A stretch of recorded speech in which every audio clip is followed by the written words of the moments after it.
Hi readers, I'm Jordan. And I'm Katie. And welcome to Not Another Heroine, the podcast where we break down the best and worst fictional heroines, those swashbuckling ladies who have to work a little harder than expected for their happy ending. Want to see what's next on our TBR list? Subscribe to us on YouTube or follow us on Instagram for a sneak peek at upcoming content or to help us pick our next book.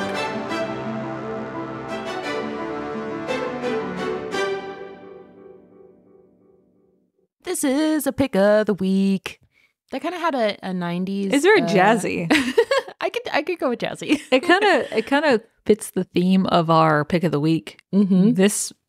For this episode, because I'm reviewing another K-drama because we are still obsessed. I am still obsessed. Yeah.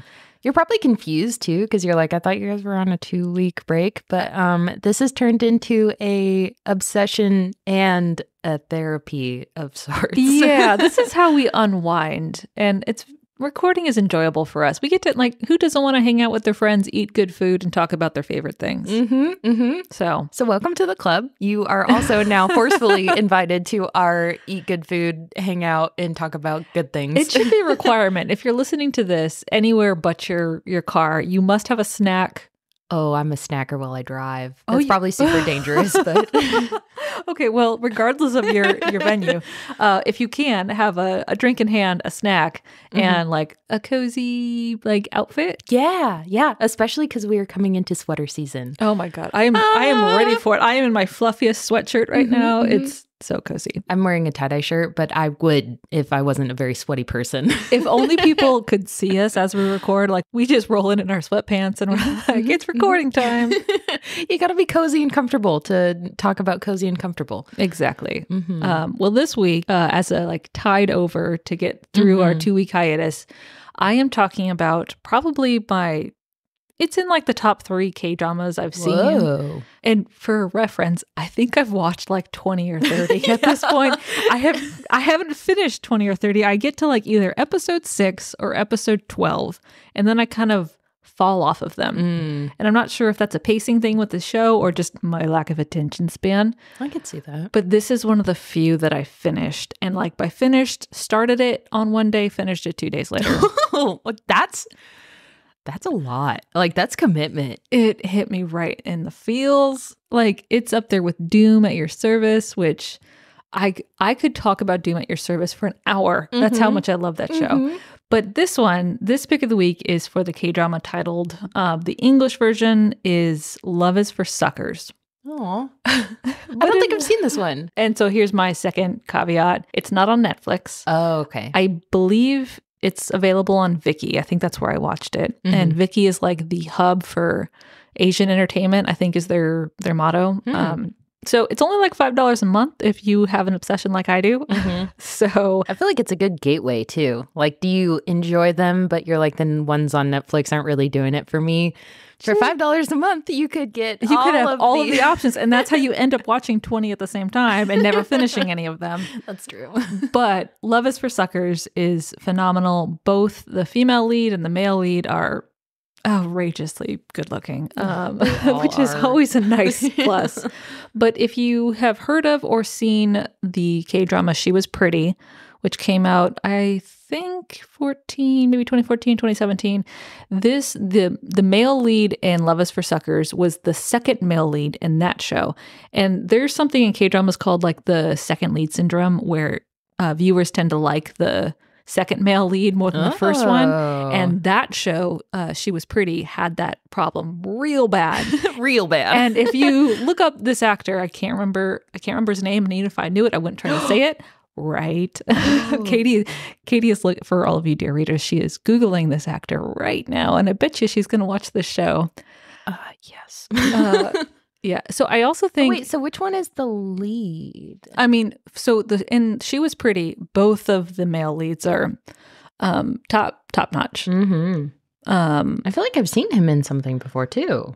Probably. I think so. The second male lead in She Was Pretty, the first male lead in the show I'm actually talking about, Love is for Suckers, I think was a idol star before he got into acting, which is, I think, pretty common as well. Okay, so the main love interest is Choi Si-won, a plastic surgeon who has lost interest in both work and love? Yeah, that's our man. Okay, and then the supporting one? Oh, so I think you're... Who's the hot secondary guy? Okay, hot secondary guy is from another K-drama called She Was Pretty. Oh, I'm tripping balls. Okay, so if you're tripping, I can only imagine how the readers are doing right now. I had a nightmare last night, and it was like one of those hyper real ones, and my whole day has been like weird now. I am here. Okay. She was pretty. She was pretty. She was pretty. Okay. So look at this one. So that's the prequel show. Oh yeah. Oh. Okay. I am in the conversation. Your eyes got so big when you saw that. Yeah, okay, that makes sense. So we are talking about Love is for Suckers, but if you also need a second backup in case this one doesn't do it for you, She Was Pretty is adorable and has some of the same actors in it. They are all beautiful. They're all so pretty. Jesus Christ. I know. I'm okay. Anyways, please tell me. Back to the show Love is for Suckers. Our leads are kind of older. I believe they're 36 and 37. So if you're looking for a little bit more of a mature romance, this is the one for you. Doesn't take place in high school or college, which is a very common setting for K-dramas. Let's talk about Love Alarm at one point. Okay, no. That was so judgy. That's Katie's like go-to K-drama right now. Yeah, it's like the equivalent of Twilight. It's just like comforting in a not good way, you know? I'm saving that one. Like, I'm fair. I'm going to dabble in it, but I'm not ready to commit to a 2-season that's show. Fair. That's fair. So Love is for Suckers. Our heroine is a TV producer and she's a great boss. She takes care of her people, mentors her like assistant really well. She's just an overall good person. She's just really shitty at dating. I was drinking water and almost spit it out. So her struggle amongst her like cute little friend group is like, oh, who are you dating now? And since she's older, 36, 37, that's like, oh, you're a spinster now. Yeah. She is really struggling to connect with these guys. And so it kind of opens up where she's casually dating a chef, like a celebrity chef that she is producing a show for. And he's slightly younger, like 3 or 4 years, and casually dating until he says, let's go to lunch. And she gets all excited, like, oh, this is where we become official. And she's kind of a little romance naive. Like she doesn't see it, all the twists and turns coming. And he pulls I think we should just be friends. And she's like, that makes me sad. This motherfucker. I put all of my like energy into dating you and you just pulled this shit. And so it's not good. And so then a little bit further on, this is like episode 1, she overhears him, and this is a very common trope, talking to like a male buddy, the celebrity chef, about how nice it is to date older women because like they don't expect very much and like they're more experienced and like you can just like play around and then actually go back to serious dating with like who you actually want to be with. Okay, so get fucked. Yeah. And so she's like heartbroken and like trying to like save her pride a little bit. So she has this kind of very small friend group, and the show kind of flashes back to her meeting with her 3 friends, and 2 of them are married, husband-wife duo who have known her, our heroine, for like years and years and years. Like they all went to college together. And then the other member of this friend group is the male lead. Oh my God, he is so very handsome. This is the plastic surgeon. Okay. So yeah, the plastic surgeon is in Bloodhounds. What? Yeah, because I was like, why does his face look super fucking familiar? But I couldn't remember where I had seen him. Yeah, Bloodhounds. He's a great actor. Like he's very believable. Yes. So he plays a more somber character, and Bloodhounds is a very dark show, right? Yeah. His character, he's got some tragic history going on in this show, but it's not very revealed right away. He's just a plastic surgeon, and he's kind of like a slob. Oh, like interesting. So he like keeps his nice like doctor's jacket at the office, walks around in sweatpants. You don't see this man in a suit at all. He's like, I don't give a fuck about anything. Wow. He's just kind of trudging through life in this weird groove, casually dating, but like not trying very hard because his friends and his mother keep trying to set him up. But he shows up to a date in sweatpants. Not even like hot sweatpants? Like no, he took 10 minutes out of his day to swing by a cafe for like this blind date that his mom set him up on. Whoa. And the woman who shows up on this blind date to meet him is like decked out, like obviously put effort into this because she was excited. Oh my God. Have you seen the pictures of Hailey Bieber and Justin Bieber? No. That's exactly... Google them right now. That's the impression this is giving me. Specifically, the Krispy Kreme incident recently. What? Just type in Krispy Kreme, Hailey Bieber. It'll come up. Oh my God. I am ashamed of my Google search history at this point already. She's in this like spanking like tiny red dress with red high heels, and Justin is in like a pair of like disgusting sweatpants and like a giant... Do you see it? Oh my God. That's exactly the impression this is giving me. What? I don't know. They never look like they're going to the same event. But yeah, so this. Exactly this. Yeah, so that's kind of the background for his character. He's in a weird groove. He doesn't really care about life. He's just kind of trudging along. So yeah, goes on this blind date, meets this chick, and like she makes an effort. She's like genuinely a nice person, and she's like, oh, like I wonder if he's got stuff going on in his life and he didn't have time to get ready. So she like throws out the conversational like hand to be like, let me help you out here and get to know you. And he's just a dick to her. What? Like not interested. Boo. Yeah. Well, not outrageously so. Just, I think there's a cat climbing up behind There me. is. Sorry if you could hear that. We had to do a chair switcheroo this episode, and I stole my cat's chair. He is big, man. He's eyeballing me over Jordan's shoulder. Okay. Anyways, great episode. Anyway, so our plastic surgeon doctor friend is the last member of the friend group. So we have the producer director, the heroine, plastic surgeon dude who's like weird about life, and the married couple, and they all like meet up for dinner and hang out all the time. They're very so they're friends. They're all friends and like known each other since college. They're very tight knit. And after our heroine overhears this really shitty thing that her ex-boyfriend, almost boyfriend, was saying, she calls her plastic surgeon friend to be like, hey man, like, can you do me a solid? I just need you to show up on my set, like drive a nice car, put on some like a decent clothes, and like show up here and pretend to be like my boyfriend. Oh, I see where this is going. Oh my God. I know what I'm doing for the rest of the day. Continue, please. Oh my God. And so like so they've been friends for so long. They have a very like great joking, like bantery friendship. And so he's like, fine. So he goes to like their other friend couple and says, hey man, can I borrow your truck? Because the other couple owns like a restaurant. And so they have like a work truck, like a super shitty beat up work truck. And he borrows the truck. He's in his sweatpants. He's looking like not very put together. And so she's on the set. He pulls up, and as he's pulling up, she is running out onto, like they're filming on a beach. And so they have a drone camera that crashes into the water. And so she runs out into the water to save the drone, falls into the mud and sand, gets covered in dirt, and the celebrity chef is watching this happen. And everyone's laughing at her because she's covered in mud. And that's when her friend, the plastic surgeon, drives up and like makes a total ass out of himself to be like, I'm here, honey. It's just, and she sees him and her face just drops.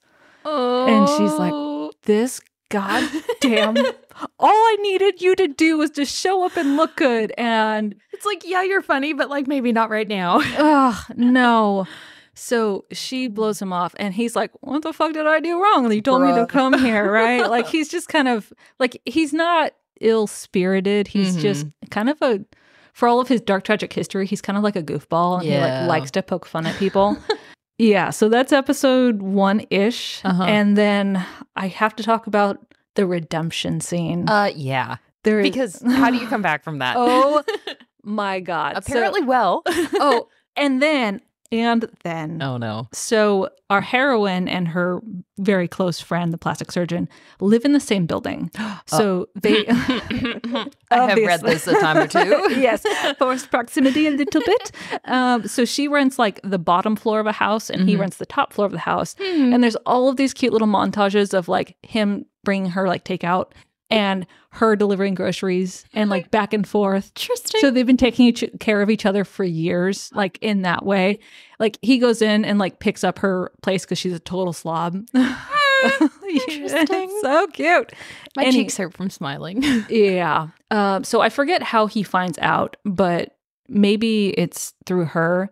But basically, she has this little emotional breakdown, like with him. Like, this asshole dude I was dating said XYZ about dating older women. And like, I don't know what to do. I'm going to give up. As her friend, he's like, this bitch did what? Excuse me? Uh-huh. And so it's another filming day for the show. And so they're wrapping up and she is talking to the celebrity chef and she's like, oh yeah, we're good, man. Like totally cool. Let's just be friends and be professional. And he's like, yeah, like not picking up on her vibes at all. The celebrity chef is just kind of in like douche land. Yeah.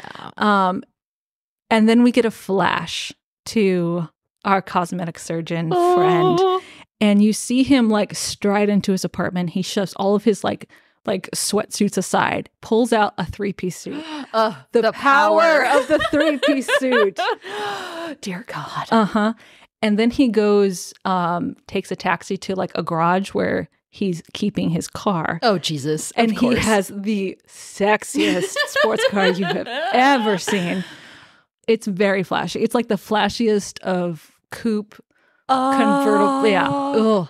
Yeah. So, and then he drives to like a florist and picks up the biggest bouquet of flowers. Oh my God. And we love a redemption arc. This is like, but like the glow, like this man, it's hard to make this man look good, but he was pretty like slobby looking. So he drives at full speed to her filming location and arrives just in time to see like them having this exchange. And so he strides up, flowers in one hand, like swings the car around, gets out, like slow montage of him walking up in his like power suit. And he's like, hello. Oh my God. I would lose my mind. And she is like gone. She is. That's fair. Like we all would be. Yeah. Reasonable response. Jesus. Yeah. So I think that all happens in episode 1 and 2. Oh, I want to say. So meanwhile, they're still friends. Like they're hanging out. She's like, oh, thank God. Like, thank you for doing that. Like, and so their friendship continues. And then it comes about that I'm trying to remember because I binge watched this entire show so quickly. Fair. He's had a thing for her. Love that too. Just add in all the tropes. For years. Oh shit. Years. But he has this very tragic backstory. It's very, very, very sad. This is a rom-com, but it takes a dark turn a couple times. But later on in the show, there's this device where Jordan's eyes got so big.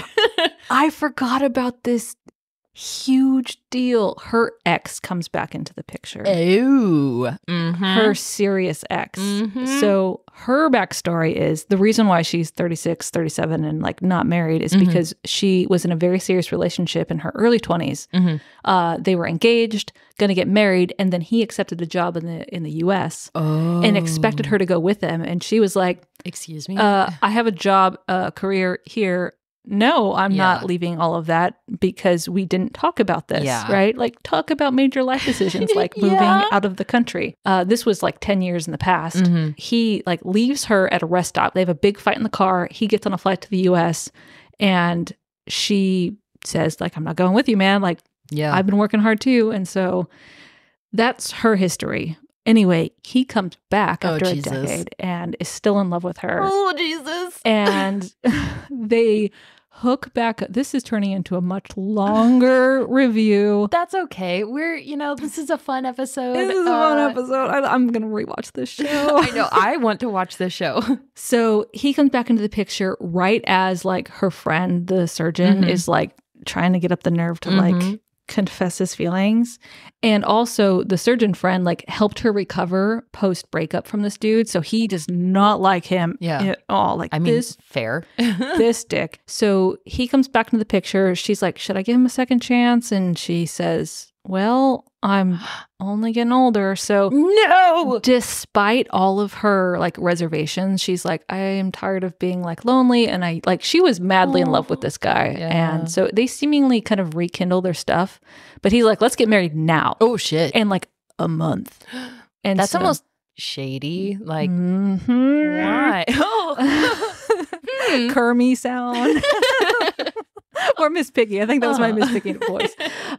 So she kind of rolls with it. You can see her feeling conflicted, like, I don't feel the same way about you, but I'm also tired of like dating. Yeah. So they start planning this wedding. And then you see the doctor just like pulling back more and more and more, like, well, this is what she wants to do. And like, I'm here to support her as a friend. And the day of their wedding comes up. And should I spoil this or not? Oh, yes. But listeners, if you don't want to be spoiled, just like take a little pause and come back in like probably like 2 to 3 minutes. 5 to 6 minutes. This is like halfway through the show. So so it's not really that much of a like surprise. No, and this is a K-drama rom-com, so you know how it's going to end. That is true, right? Yeah, but like this is kind of like a good build-up point. So if you don't like the tension building to be spoiled for you, don't listen anymore. Yeah, we will see you for another bonus episode on Wednesday. We love you, and then everyone else. Anyways, the surprise. The surprise. It's the day of her wedding, and he's like, oh shit! So they're like. Yeah, it's the day of her wedding. She's had her wedding photos taken. They're at the bridal salon. And her surgeon friend is like, I don't want to go to this fucking wedding, but this is my best friend, so I guess I'm going. So he puts on his suit and he's walking into like the salon and everyone's there. Everyone is seated waiting for it. She walks through the lobby in her little tiara and her beautiful dress, walks up to the microphone and says, this wedding is not happening. Oh, shit. Oh. I am calling it off. Walks away. What? And like runs away. That is not that was not on my bingo card. And her friend is like, you can see him like, oh, my friend is hurt. Yeah. I want to save her, but also thank God. Yeah. So he runs after her, puts her in his car, drives her out to the country and takes her to this like resort hostel that he uses as like an escape place to like take care of her.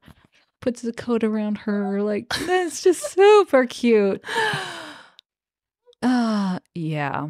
I won't reveal why she called the wedding off. Yeah. You're gonna be real mad. Big mad.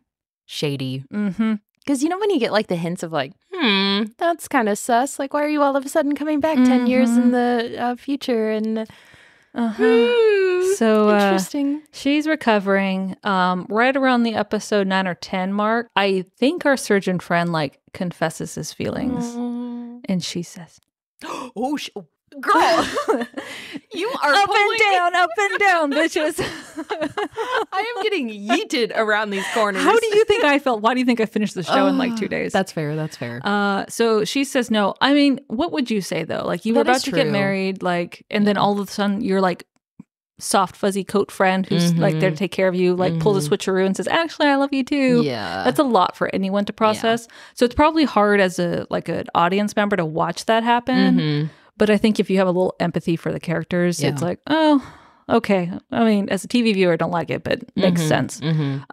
But he says, okay, like I'm here just to be your friend no matter what. Like I love you. I care about you. Like we're here. Yeah. Meanwhile, he still keeps having these run-ins with that first blind date girl. Oh, girl, are you going to break my heart?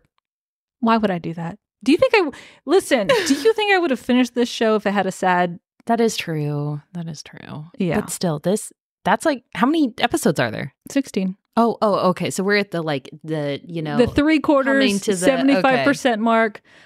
So he's still seeing this blind date girl and like, she's kind of forgiven him and he's like acknowledged that I was a dick. Yeah. And so they have like this budding like friendship kind of. Meanwhile, there's a workplace rivalry going on between our heroine and another producer. And the other producer is like a badass reality dating show, like manipulates the footage and creates drama, like the way we see reality TV shows going, but she's major successful. She's running a dating show and they're casting people. Our heroine gets pulled into helping her cast people. They have a doctor fall out at the last minute And our sweet, sweet heroine turns to her friend and was like, hey, man, you're a doctor. You're really handsome. Oh my God. Can you be a contestant on this dating show? What is happening in this gay drama? And he says, I would never normally do this, but for you, I will, because you need it. And so he agrees. And so they start filming the first episode. And one of the other contestants is blind date girl. I am not okay. And she is mad in love with this guy. Yeah. But she's like, I know this is a one-sided thing. My bingo card is so fucked up at this point. Like, you could not have told me. But also, I love it. I will keep going. I will talk about this show forever. Please. So the rest of the show kind of progresses through watching this other show happen. So you get to see like the behind the scenes of the reality show. And our doctor friend and our heroine have like a falling out. And I'm not sure why or what happens, but there's something with the production where he's like, I can't be around you anymore. Like, I don't like you. And so he goes full distance, remote, like not close to her at all. Yeah. And she's struggling with it, but she's also trying to like do the best for her people, like her employees and everything. I won't spoil the first kiss scene. How can we get the lead up maybe? So, like, how did they even, because if they're not talking to each other. So in the second episode of the reality show, they're trying to get a couple of the couples to kiss on screen, but they want to keep it tasteful. So they do it as like a silhouette in like a tent with a light behind it.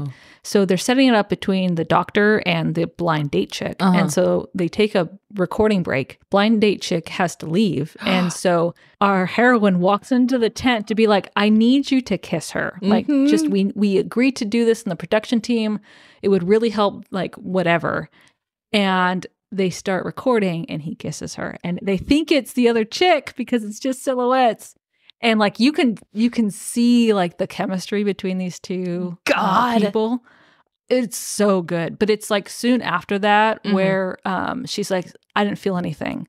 Because that's how the confession comes about. So they record the scene. He's like, wasn't that life-changing for you too? Like, I've been like dying to kiss you for 10 years. Yeah. And she's like, I felt nothing. Oh, but she's also trying to get this show done because she's got like 20 people's livelihoods resting on her, like getting this show up and running. And so she says, nope, I'm good. But she was maybe? But she was. So she lies to him for like the sake of the production value to like, nope, like I need you to keep dating this other dude or this other chick. Sorry. Another thing on my bingo card. And he's heartbroken. And that's the point where things go cold between the two of them. Because he's like, all right, you just want me on the show. Like I'll date all these people. And he like very much turns into like acquaintance mode with her. And like all of the friendship stuff drops. And like you can see her hurting watching him date this other woman and like wanting to help him and be friends with him, but she can't. I'm not okay. And I'm not even watching the show. So I will close on the scene that I replayed like 5 times in a row. Like I was sitting on my couch watching this scene happen, like, dear God, I need some closure with this relationship. I rewound like 5 times. Like, that's fair. It was so cute and so satisfying. So he, despite trying to like be cold towards her, he can't help but take care of her too. So he's like, hey, like while we've been doing production, like I've been taking care of our house. And she gave up her lower level rent to move in with her, husband to be fiance. So she moved all her stuff out. So she just doesn't have a place to live. She's been living like on set and in hotels. Yeah. And he went ahead and like renewed her lease for her and said, hey, like, I don't like you right now, but like you can move back into the lower level if you need a place to stay. And like I turned the heat on. And he went and bought a bunch of furniture and stuff and like furnished it for her. Oh my God. And keep in mind, she's like still thinks he hates her because she like rejected him. And like she thinks he's like with this other girl because he's doing a pretty good job at like turning off everything. And so late one evening after recording like an episode or something, she goes to back to her old apartment to go check on things. And so she walks in and you can see her processing all of like the emotions and like time she spent there with him. And so she's like standing in this room, like it's totally dark. And then she hears the door open and he walks in and they're separated by like 10 feet. And he's like, "What are you doing here?" And she's like, I don't know. And I can't remember exactly what's said. Oh. But she confesses, "I can't stand like seeing you like this. I can't, like, why can't you be next to me anymore? Like this has been," she basically says, "This has been killing me slowly for weeks and I can't not be around you. And why does it feel like this?" And then she says, I didn't want to fall in love again. All I do is like, all that happens is I get hurt." And like he strides forward and the best makeup kiss scene I have ever seen, probably outside of Doom at Your Service, is in this show. And I will stop there because that's not the end of the episode. What? I am so emotionally wrung out. Like, these K-dramas are taking years off of my life, but in a good way, but also. Yeah, just describing the show made me want to watch it again. I know. Holy fuck. Yeah. So $5 for Viki if you want to watch this show. Yeah, honestly. I got like my $5 worth of like enjoyment right then. Yeah. So if you can make it to that scene, you can make it through the entire show. Holy fuck. That's the scene I rewatched. That's fair. Because I feel like most fantasy romance books in our world that we have been enjoying can take so many just like lessons from K-dramas of how to make tension in a relationship. Build tension, use conflict, but not use conflict in a toxic way. Yeah.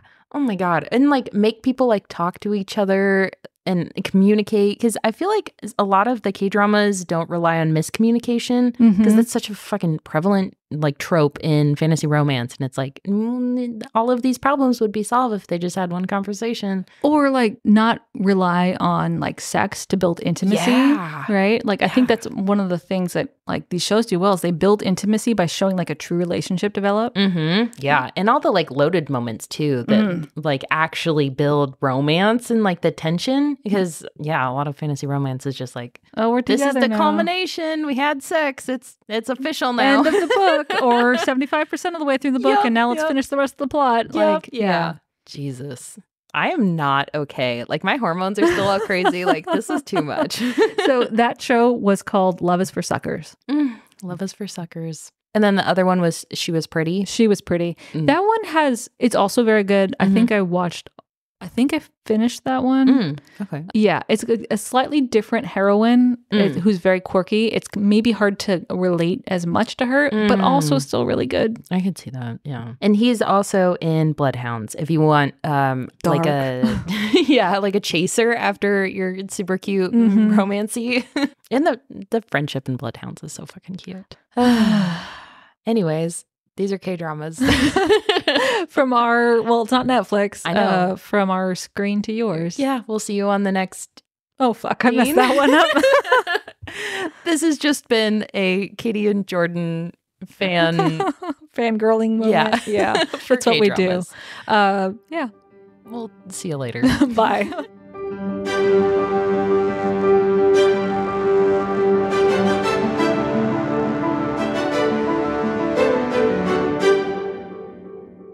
Hi, readers. If you'd like to help us pick our next book, send us a message on Instagram. Or if you'd like to just listen, we post new episodes every Monday and Wednesday on Spotify, Apple, and Amazon. Thanks for listening. Bussin'.